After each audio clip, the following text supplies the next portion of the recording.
Hi everybody, my name is Alan. On behalf of the crew, I'd like to welcome you to another edition of Bridging Heaven and Earth. On one of the recent shows, we showed this video of this music video of this group Twin Flame. They're a musical duo out of a male and a female out of Denver, Colorado. And one of their songs was Peaceful Warrior.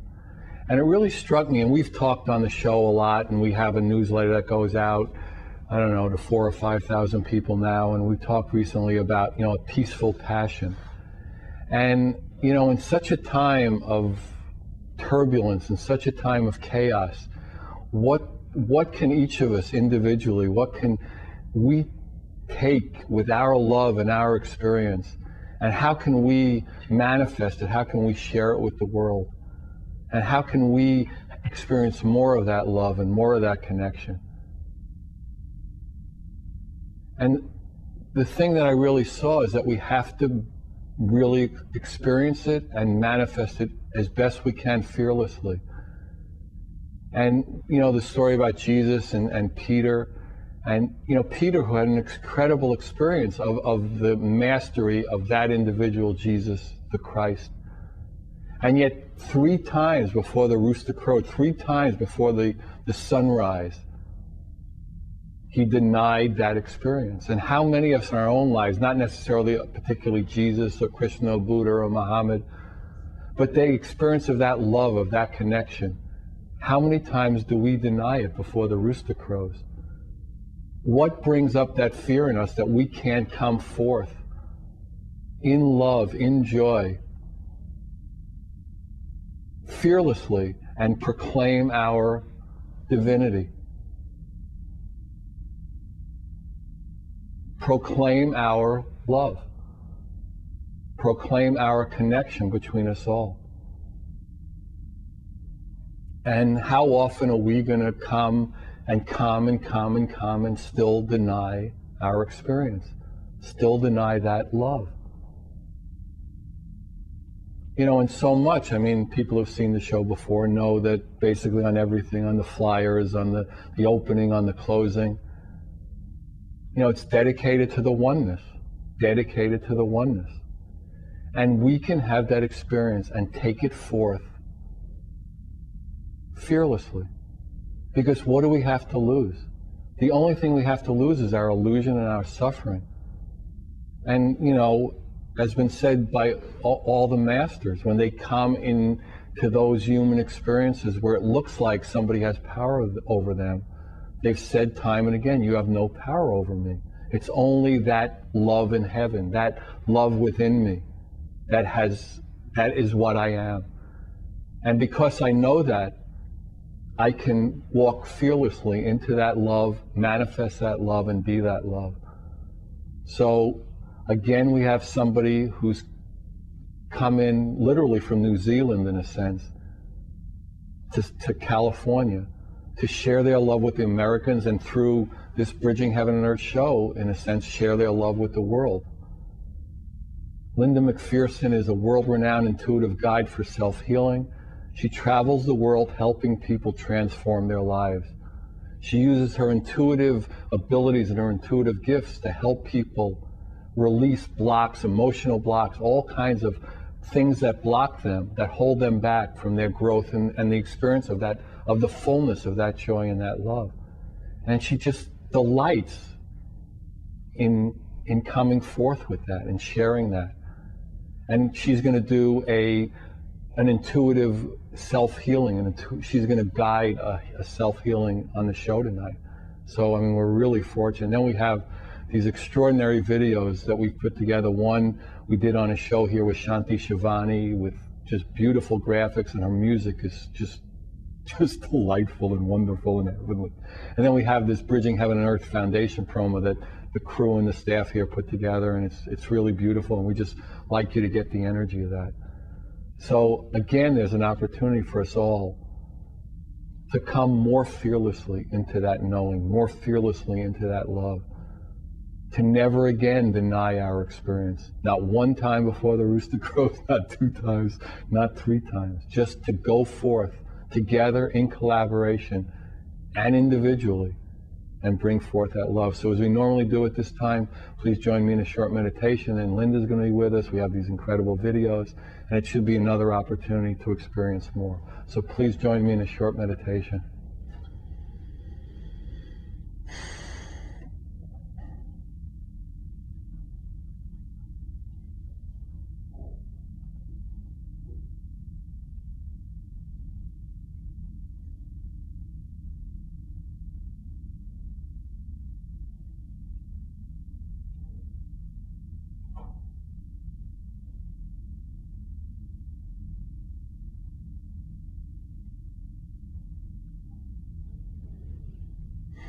Thank you very much. So we're going to start tonight's show with a music video, Shanti Shivani. It's a beautiful, enchanting piece, both musically and visually.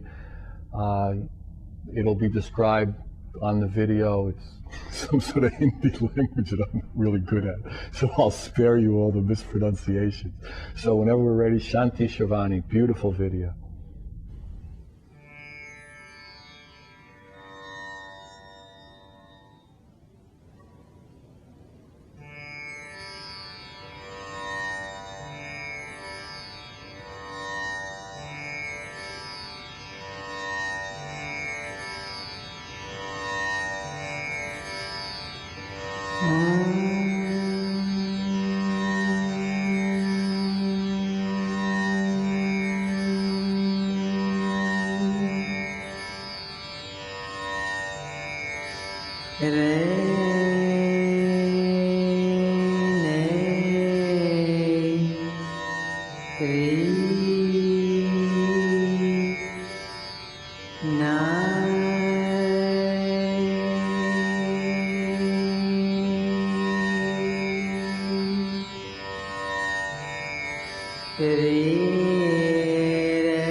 Hi,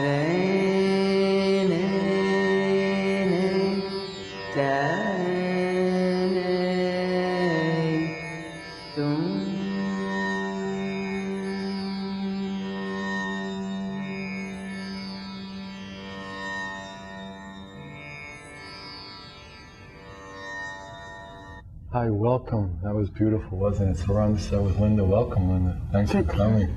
Thank you. So, what does it mean to be an intuitive guide? I mean, we've had so many shows. We've had all different combinations, all different terminology. Use the word intuitive guide. What do you mean by that?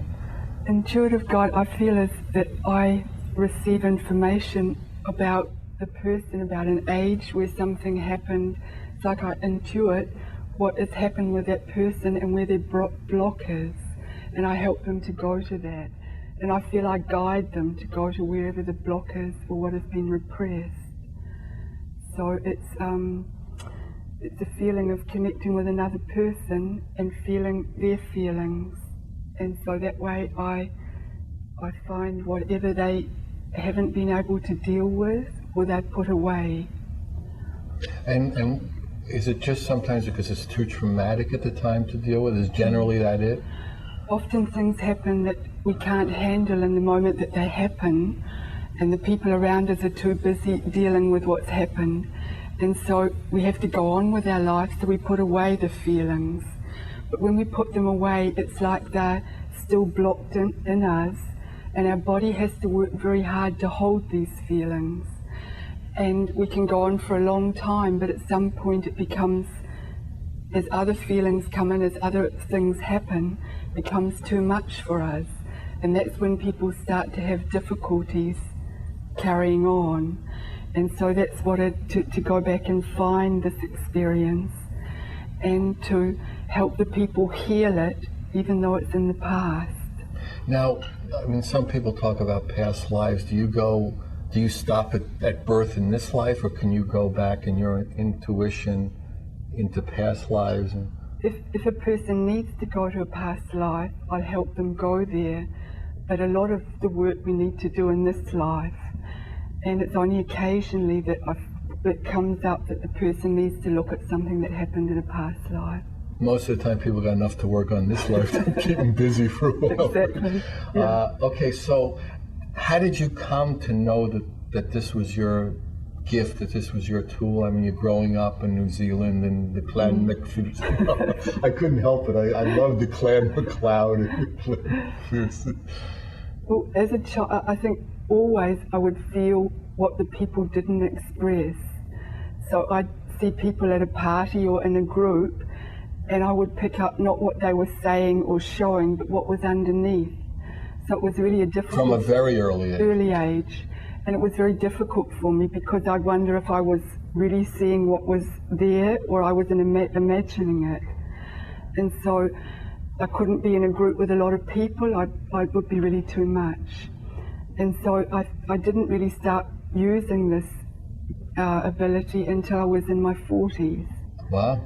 Was there any time in your life where people, took this ability? You heard us talking earlier about this physical healer, Gene Egidio, had this traumatic time when he was younger. Did you have anything like that set you back 30 years or something like that? I had quite a few traumatic experiences in my childhood, which I've completely buried. And it took me quite a time to find. Was it like repression of that gift, that that you were it was the work of the devil, or it was negative that you had these experiences with people? And no, it was more my own personal experiences, which I think were necessary to prepare me for the work later on. Like how? Tell us how that worked, you think? Well, I think it's important to be able to feel other people's pain. You need to know what the pain is yourself. So I think my life prepared me for doing this work by having to go through a lot of painful experiences. So would you say that that's part of like compassion, to know the difficulties it is in being in a human body and being... I feel it's really part of it. You can't really feel for someone else if you haven't felt it yourself. Even in this one human incarnation. You generally don't carry that in with you, you would say? Well, I think you do bring some with you. I see.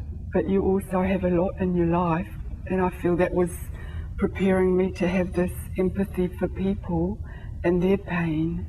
So, okay, so you had this as a child, you kind of lost it, went away from it, didn't experience it as much, or did you just not use it? Or I didn't use it. I had it, I didn't know how to use it, I didn't know what to do with it. And so how did that come about, that you regained it and started sharing it fearlessly, as we know? Well, I think I really went on a search to find how to heal myself, first of all.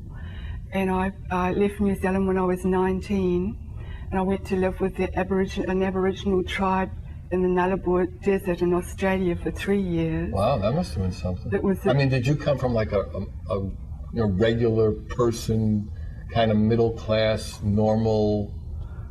It's hard to say normal, Yeah, but... no, I know, that's why I said normal. What the hell's normal nowadays? But, I mean, a regular living to an Aborigine life? Well, it was an Aboriginal mission, so I went there, I lived there for 3 years. Wow. And I feel that this really changed my life. How? How do you think? Because I was in contact with the people, and some of them, I was with the births of babies, I was with some when people died, I was in the desert with the people and it just, my whole focus changed. How would you describe your change? I didn't worry about material things so much. It was people became important, and it wasn't so much about what you look like, but it was more about how the people were feeling. And so, okay, you had the 3 years with this Aborigine tribe. So now you're 22 now? Mm-hmm. Okay, now how did you go from 22 to 40? This is going to be crazy. I wonder if we have an 8-hour show. I went on quite a lot of traveling, and I ended up living in Spain and Ibiza for 16 years. Wow. And that's where I started to find how to use this. Did anything trigger it in particular, or? I think it was a decision that I wanted to change my life, and I started to do a lot of self-healing work, going to different people to help me, and I started to find a lot of the traumas that I hadn't dealt with and started to go through a process of healing. And after about 5 or 6 years of doing this, I went to a group that was about feeling energy, psychometry. And for me, nothing happened. I held someone's ring, I didn't get any feelings. And the woman there said, if you don't get any feelings doing this, maybe you're in the wrong place. And I thought, no, this is what I want to do. So it was really a deep decision. I want to work with energy. I want to use this ability that I put away. Did you remember that you had this gift as a child at that point? Or? Well, I just always knew that I had this feelings could pick people's feelings, but I never knew how to use it. And I went away from people. I lived in a little house in the country. I didn't have a lot of contact with people, and so then it was like having to go out and be with people. And so I started practicing with a friend once a week for a year, just to see what happened when I put my hands above her. And the second time I did that, all her feelings that had been repressed came through me, and I was crying and shaking, and it was overpowering. Did it come through in images? Did it come through in a feeling? Did it come through something you could describe? Did it come through as it was like 10 years ago, 5 years ago? It came through in many ways. It came through in the feeling and seeing inside, like imaginary pictures, very subtle pictures. And also of hearing things that had happened to her. And the feeling would go through me as well, her feelings. But it was too overpowering at the beginning. I didn't know what to do with it. So I had to practice and learn how to help the other person deal with the feelings that were coming up, and not for it all to go through me. And so over the year, just practicing, it became more subtle, but more fine. And she we got to know each other very well. Right. And she's a very close friend. Right. And was she also, I mean, was she gifted the same way or a different way? Well, she worked We're always looking for guests, so you know. She worked with a massage on the physical body. Oh, I see. So it was a new area for her as well to see what happened with the energy. So we just practiced with each other. And then from there, did you feel more confidence in that ability? And then did you start offering that to people? I had to go and say to people, can I work with you? And I'd say, I do something with my hands. And they'd say, what do you do? And I couldn't really define what I did. And so some people wouldn't want to do it and some people would say yes. And that way I learnt how to feel different people's energy and how to help them to release a block. So often I hear an age or I hear a situation to help guide the person to find that block. And I think because I feel how they feel, it gives them help and support to go to an issue or an experience that was very painful. And so in your experience over these now many years and many intuitive guidings with a lot of people all over the world, that what ends up happening is that when that block is cleared and that memory is kind of surrendered in a way or something, that there's more harmony, that there's a better flow in the being, physically, mentally, spiritually. There isn't a block. Yes, and the people feel it. Often as they release this block, they cry, or sometimes they feel like they're taking back part of themselves, and they say they feel bigger, or they feel different. And as I work with them, I feel when I can feel the feelings of going and releasing these old feelings, and then usually there comes to a really lovely feeling, and it feels like everything's flowing, and they start to feel, often they're smiling, and they really change their feeling. Have you seen generally that when you have this experience with people, this intuitive guiding, that almost everybody has some blockage somewhere? Most people, I think we all somewhere have some experience that we haven't resolved. And sometimes people go back to things that happened 50 years ago, and they're very surprised that was still held in their body. And it's amazing that once they've released it, they usually feel quite tired, because it's like their body's been holding this for all those years. Right. And what is your experience with people not either recreating it or, like letting it go and letting it go for good, because it's had a tremendous momentum of being there. But you find even in this one session that it can be released and released finally forever in a sense? Well, it all depends on each person, if they're ready to release it, and if they're ready to move into a new feeling without this block, because it's been comfortable. Maybe it's they're familiar with it. And so some people make a change, and it's like they've got a key in the door to go on working with themselves. But some people fall back to the old. And do you give like tools or keys or techniques to help them to keep that door open, to keep that block away? It comes up if you work with the inner child. So I always ask them if they can take that child we've worked with them as an imaginary friend for the next week or 2 weeks, or as long as they feel they need, and talk to themselves how they would have talked to that child that's been healed.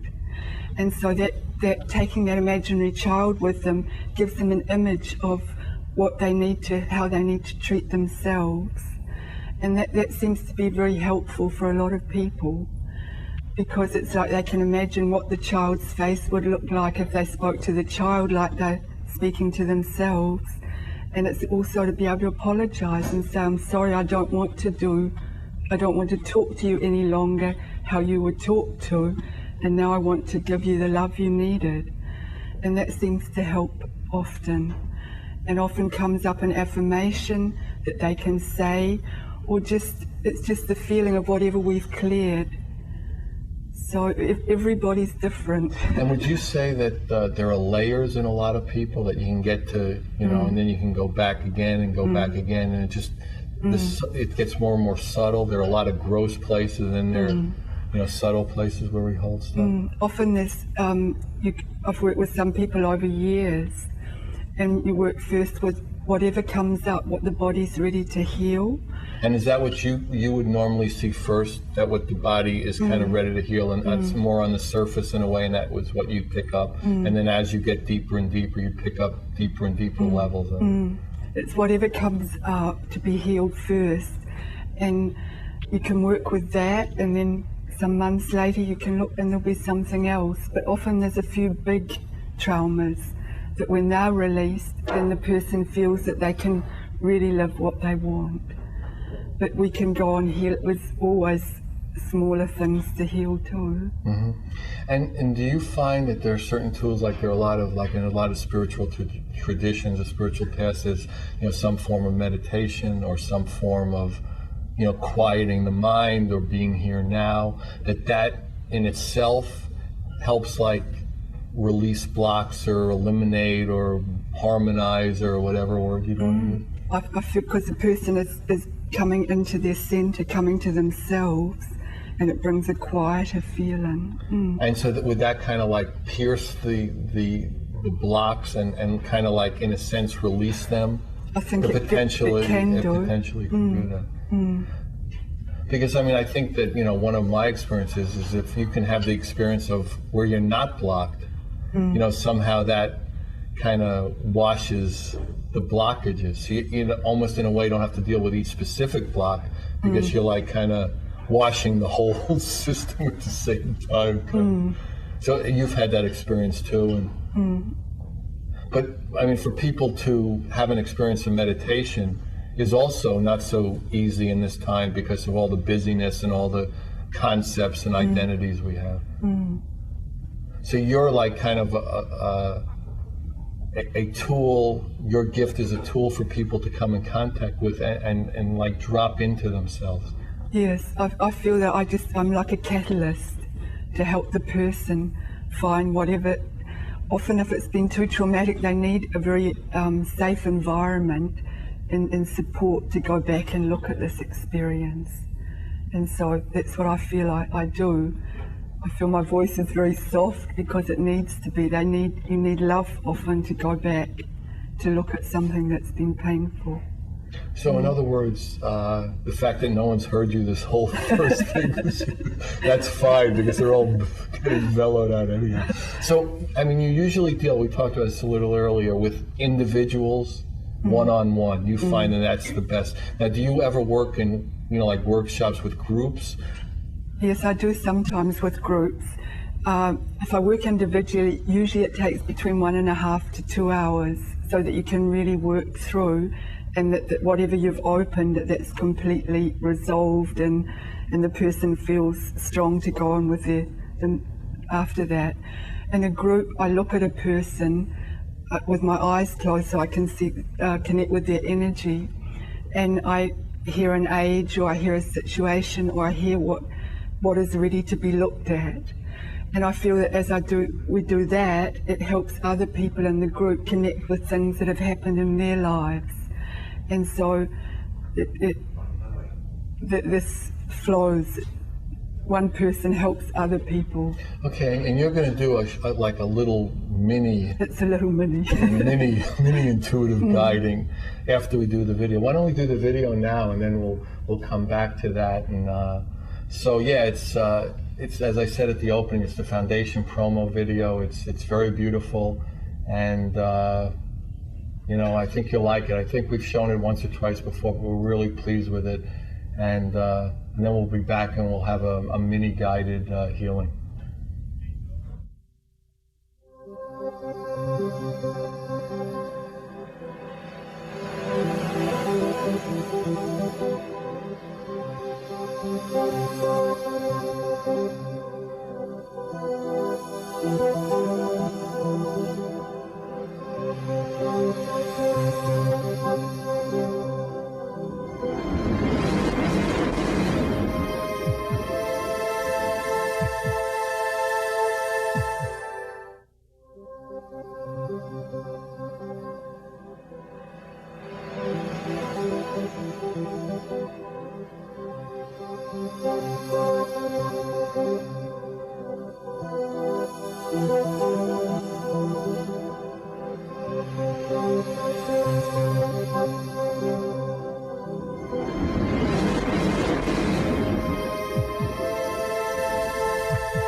hope you like that. So why don't you just set this, little mini me intuitive healing or intuitive guidance up, and then we'll go into it. All right, I just close my eyes because it helps me to connect with the energy. And I just ask that you notice if any changes come in your body or if you start thinking about something. And usually the first thought that comes in is the important thought. So I'll just close my eyes and I'll make a little prayer for myself.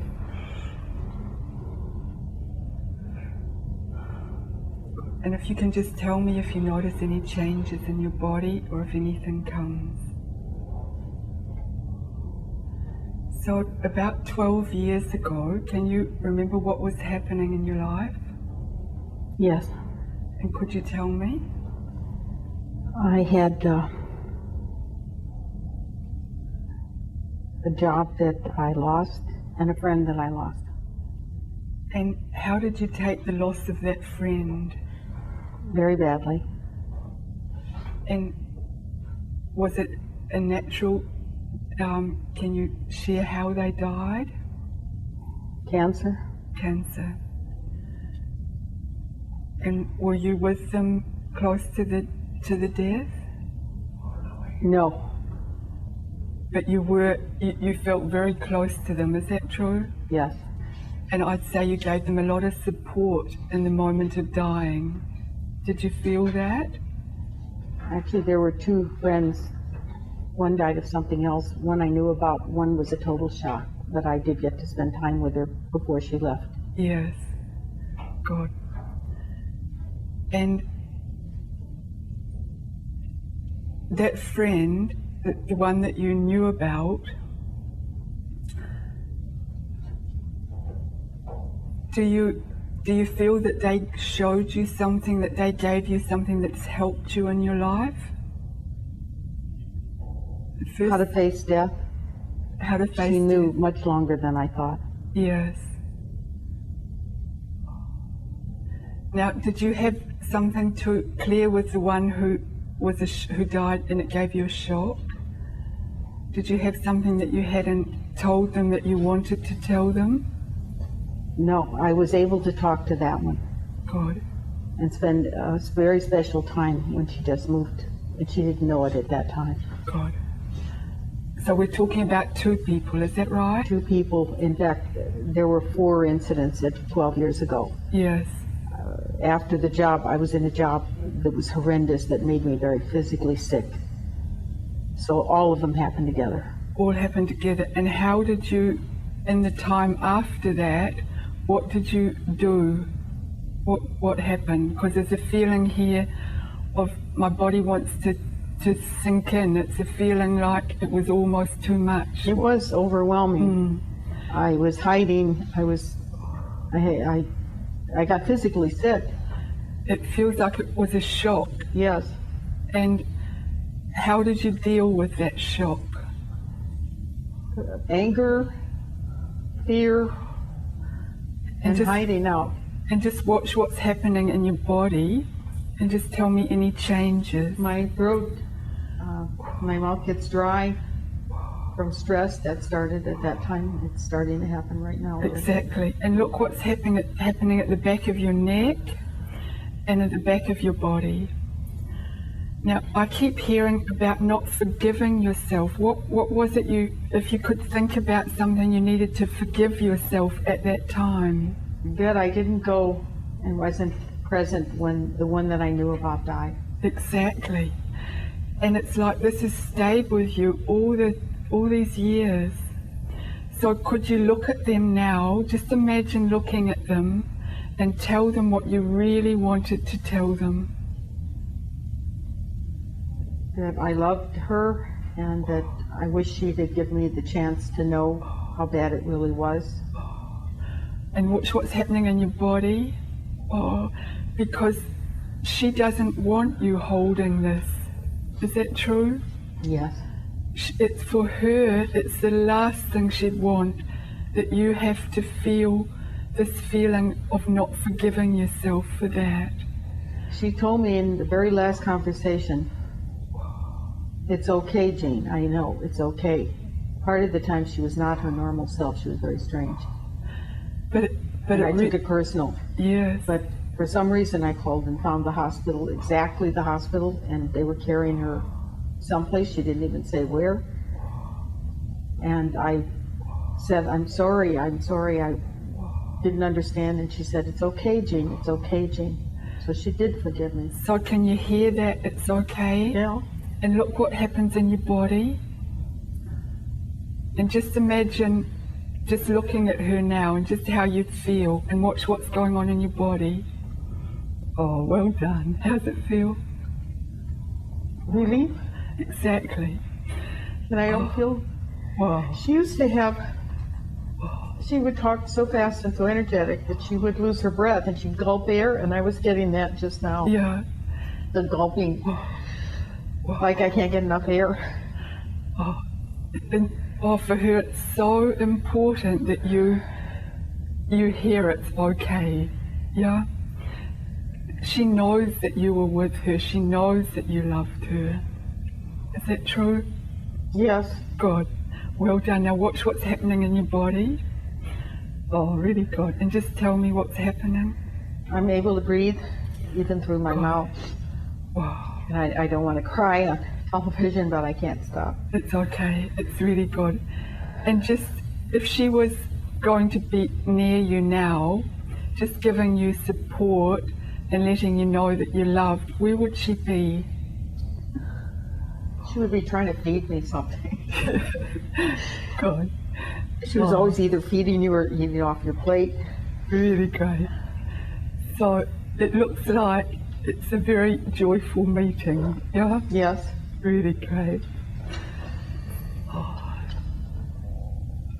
And just look at that 12 years ago. Look at the job you left. And just look how you feel when you think of leaving that job. Well, I left one I liked. We all did suddenly, and the next one I got was the most horrible thing that I've ever experienced. It was like evil. Yeah. And I had physical ailments from it. Yeah. Okay. And just watch how you feel in your body. Some of them were my neck and back, and feeling. So what did you have to learn in that job? Why did you have that job? I came from fear. I was in a fight and flight position. I couldn't run and I couldn't hit. I had to stand. There was nothing I could do. And I would stand there and just shake from anger. There's a lot of anger. Can you feel it now? Yes. This person bragged about how many people she had hurt over the years. Yeah. I don't like confrontation in a job situation, but I did stand up. That time I stood up and fought. I fought it. Can you, if you looked inside and saw what colour that anger has, what colour comes up in your mind? First thought that comes. Black and red. And look what shape it has. Look what shape the anger has. Like a sharp thing coming out. Okay. The red part. Where would you put that to be transformed? What would you do with that sharp black shape? I would try to take it and put it in some kind of light. Okay. So can you just imagine letting it go and that it's going to be dissolved in the light? I feel that my shoulders tense even now, because that was part of it, was my neck and back. Exactly. And part of you is still holding on to it, and part of you wants to let go. I want to give it to God or angels or someone to take over and just take it away. So just with love, let it go, because you no longer need to hold this, and it's not doing you any good or anyone else. So just imagine with love handing it over to be transformed, and just watch what's happening in your body and just any thoughts that come in. God forgive me for being so angry. Yeah. And just watch how you I feel. felt like light when I said that in my mind. Well done. And what's happened with that black sharp? Pardon? What's happened with that black sharp object? It's gone. Well done. When the light thing came. Okay, really good. Well done. And just watch how your body feels now. A lot more relaxed. Oh, really good. And I don't have trouble breathing like I was No. having trouble breathing. Oh, And the back of my neck and my shoulders, I had for years. I couldn't even Yeah. turn my neck to do Australian Yeah. crawl. oh, It's better now. really good. As soon as I even think about it, I always go into this position like this. Yeah, Because I worked in that position. good. And just let yourself take a really deep breath and just feel your shoulders, how they are now. And just let yourself really sit back in that feeling. Because your basic feeling, your basic being is not angry. And that was something you really didn't need to hold. But I did need to stand. You had to stand up, exactly. A stranger called through an Oh. accidental meeting with my best friend and offered to testify in a court of law because it should have been stopped. So many people were hurt. And I Oh. stood up. And can you say thank you to yourself for doing that? Yes. Really good. Thank you. Really Thank God good. for giving me the strength, and my family, my friends for the support and love. Really good. And really thanking yourself.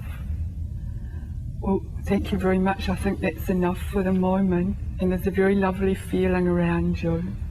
Thank you. Thank you. So, So why don't you describe a little what you saw? it's very difficult to describe after because in the moment I'm seeing and feeling so many things because I'm feeling in my body what's happening and what's being released. I'm hearing the age, the situation, it's all just going through me.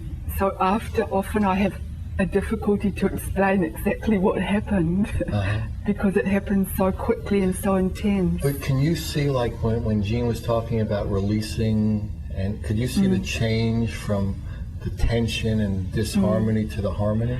Yes, it's not only I see it, I feel it. I see. Because in my body, as Jean was releasing, I felt in my body that happening. Because first, at one point we had the tension.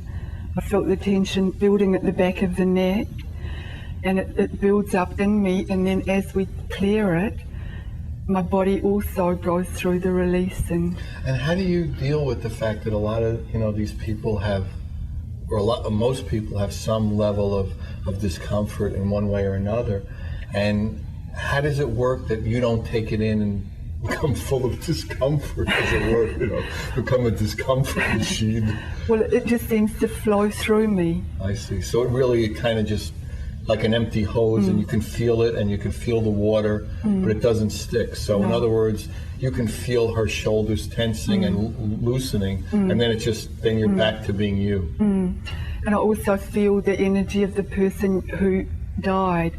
I feel what she wanted. So I'm feeling on many levels. And I had to do a lot of, at the beginning I used to protect myself. I had to protect, but now I realise it just flows through me and I don't have to do anything about clearing, it just goes. So no one you deal with has such trauma that it traumatizes you, because you've learned to kind of just be an open vessel for it to flow through you. I mean, some people have incredible traumas in their life and you wonder how they can keep living with those, what they've lived. And it's the power of the life force. It really is. It's amazing that way. And so it goes through me and I feel it and I feel compassion for them. But before I start working, I always make a prayer that I don't step into the other person's karma, so I don't have to learn their life lessons.